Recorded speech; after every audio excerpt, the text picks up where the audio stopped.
Welcome back to the channel, guys. So a lot of you didn't believe me when I said that Danny Drinkwater has gone broke despite the amount of money that he made at Chelsea. I found an interview where he talks about what happened to him at Chelsea and why he's now in a position where he has to work on a construction site. I'd be going into training knowing I wasn't playing, and sometimes not even training.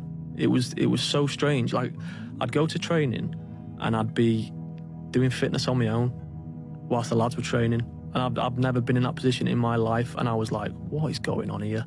This is so foreign to me, this. I'm here to play football, not to, like, you know, I'm not an athletics runner. Like, get me on the pitch.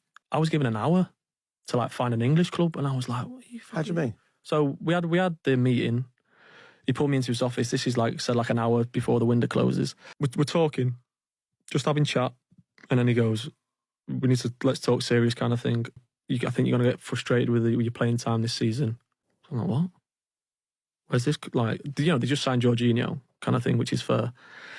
But, I'd been a part of his pre-season plans and stuff. I was always playing games. Like, what? Where's this come from? Got an hour, like, what's going on? Like, no, like, you know, there's a load of Italian clubs that, what the fuck? I've just had a kid, like, I ain't going anywhere. So what do you want me to do? He's like, oh.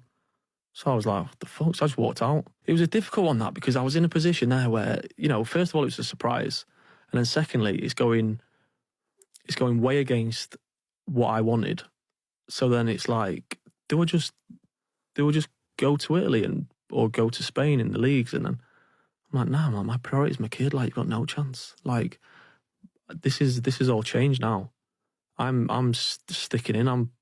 This is me, I'm settling here. Jorginho came in. So I knew it'd be hard work. I knew it wasn't going to be easy.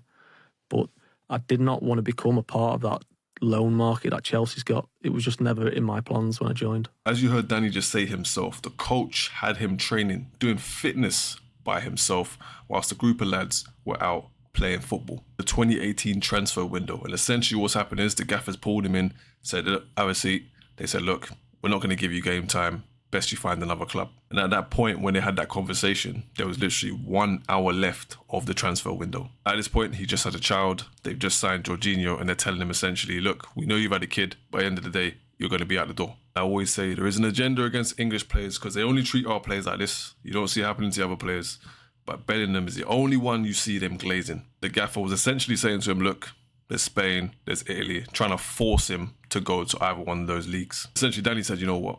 I'm not going to join another team on loan. I'll chill here, see what happens. Then in 2019, he ended up getting signed for Burnley on a 6-month loan deal, which didn't get extended because he wasn't a regular in the squad. You might say, how does this prove that he lost all his money and went broke? Because essentially, once his career spiraled downwards at Chelsea and started going loan to all these different teams, his football career was kaput.